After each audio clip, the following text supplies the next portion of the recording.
É possível, à luz da Bíblia Sagrada, uma pessoa ser crente e não ser salva? É possível.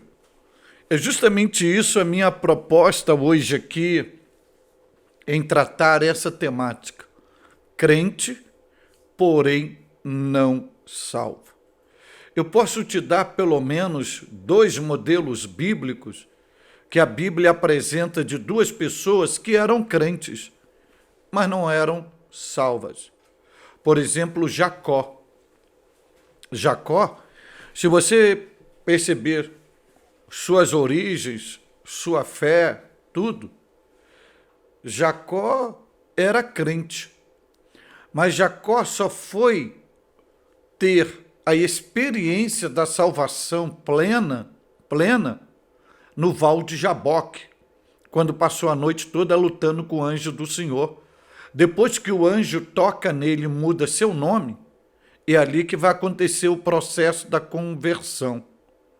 Antes disso, ele só era crente e não era salvo. Outro exemplo que eu posso te dar no Novo Testamento é Judas. Judas era crente, mas não era salvo. Outro exemplo que eu posso te dar no Novo Testamento é Ananias e Safira. Eram crentes, porém não salvos. O que eu quero compartilhar com você em relação a esta temática? A gravidade que muitos estão correndo o risco e de perderem todo o propósito estabelecido através da bênção do Evangelho para eles. Porque há um número considerável de pessoas que estão dentro das igrejas hoje que elas estão totalmente equivocadas. Equivocadas por causa da apresentação do Evangelho que fizeram para elas. Porque apresentaram para elas um Evangelho apenas terreno, antropocêntrico, humanista. Mas não apresentaram para ela o Evangelho cristocêntrico, o Evangelho celestial, o Evangelho transcendental, o Evangelho da vida eterna. E essas pessoas, elas se tornam totalmente religiosas, mas não salvas. Por que corre o risco de serem crentes, porém não salvos?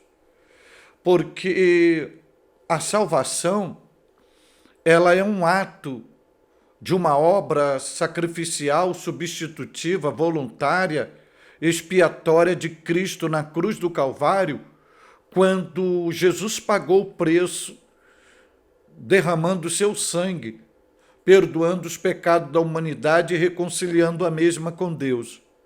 Isso é um ponto central do Evangelho.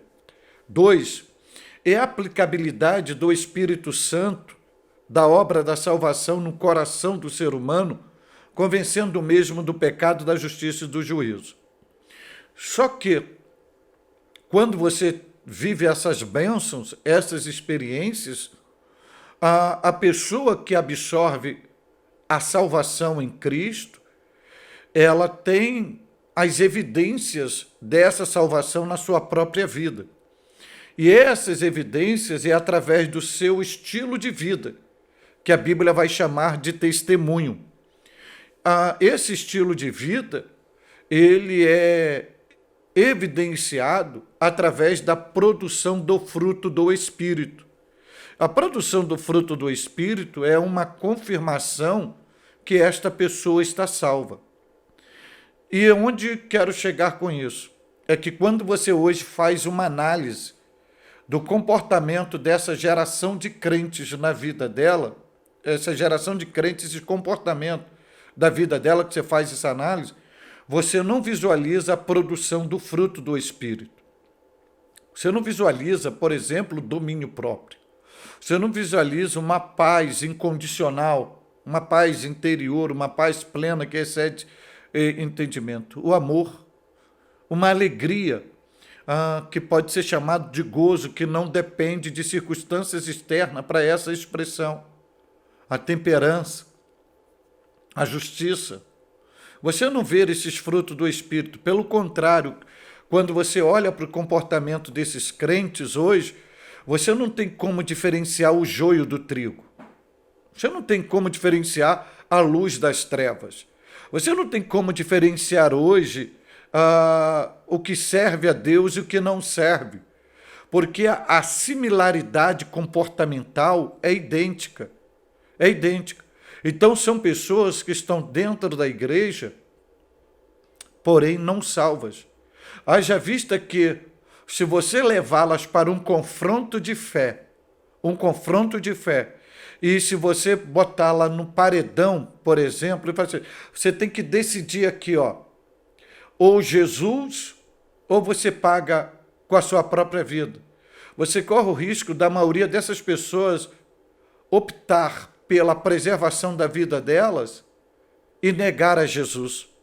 Por quê?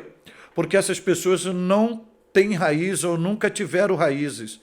Elas foram adaptadas ao Evangelho e não transformadas pelo Evangelho. Apresentaram Jesus para ela, um Jesus humano, um Jesus criado, construído pela própria igreja evangélica contemporânea, mas não apresentaram o Jesus bíblico, o Jesus que estabelece para nós um modelo de vida para segui-lo, porque, na verdade, hoje ninguém quer se enquadrar na essência do modelo de vida que Jesus estabeleceu.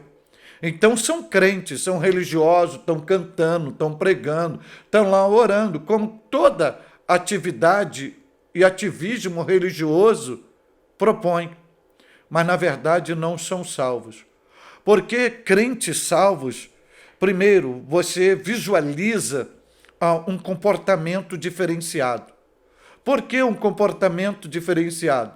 Porque se você tem um Cristo entronizado em você, logo você vai reproduzir esse Cristo através do seu pensar, do seu falar, do seu agir, da sua estrutura e expressão comportamental. Porque você é do lado de fora aquilo que você é do lado de dentro. Então, se você carrega Jesus, logo todas as suas atitudes e comportamento vão exalar o perfume de Cristo, vão reproduzir Cristo, e você não precisa dizer que é cristão, porque todos perceberão que você é cristão. E a garantia de uma salvação é quando você tem um Cristo entronizado dentro de você e que você tem um estilo de vida segundo Jesus. Além disso, você ama a Cristo acima de todas as coisas, onde você não abre mão de Jesus por nada. Logo, esses crentes, porém não salvos, eles têm a facilidade de trocar Jesus por qualquer coisa, porque Jesus nunca foram prioridades na vida deles, sempre viveu em segundo lugar. Por isso que crentes, porém não salvos. Esse é o risco de estar perdendo o tempo dentro da casa de Deus. E a maior gravidade, o maior risco, não é só perder o tempo. É no toque da última trombeta ter a conclusão que, além de perder o tempo, perderam a própria alma, ficaram para trás. Que Deus nos dê graça para que possamos seguir aquela palavra de Jesus. Aquele que perseverar até o fim será salvo. Possamos colocar em prática a palavra de Paulo. Combati o bom combate, terminei a carreira e guardei a fé. Que possamos colocar em prática a palavra de Jesus. Ser fiel até a morte e dar-te-ei a coroa da vida.